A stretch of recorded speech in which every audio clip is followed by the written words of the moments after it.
উঠিছোঁ যে 4 এপ্ৰিল আমাৰ অসমৰ ৩৫গৰাকী জিলা কংগ্ৰেছৰ সভাপতি দিল্লী আহিব। কংগ্ৰেছৰ শীৰ্ষ খাৰ্গে ডাঙৰীয়া, ৰাহুল গান্ধী ডাঙৰীয়াই কথা পাতিব। তেতিয়া আকৌ আপোনালোকে নুলিয়াব যে এইবাৰ ভাঙিব।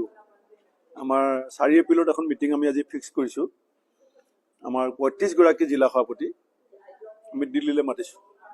আমাৰ কেন্দ্ৰীয় নেতৃত্বৰ সৈতে বহি তেখেতসকলৰ যিখিনি ভাৱ আৰু অনুভৱ আগন্তুক বিধানসভা নিৰ্বাচনৰ সম্পৰ্কত তেখেতসকলে পোনপটীয়াকৈ মোৰ উপস্থিতিত কেন্দ্ৰীয় নেতৃত্বৰ সৈতে কথা পাতিম।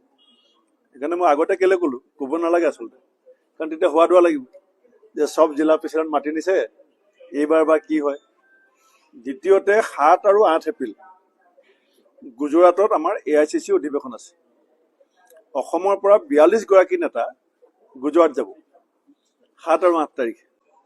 গতিকে সেইটো মই আপোনাক কৈ থৈছোঁ যে 7 আৰু 8 তাৰিখে 42গৰাকী যাব AICC মেম্বাৰ ইলেক্টেড, আৰু কোপটেড মেম্বাৰ আছে আমাৰ MP সকল থাকিব, বিৰোধী দলৰ প্ৰতি APCC অফিচ বেৰাৰ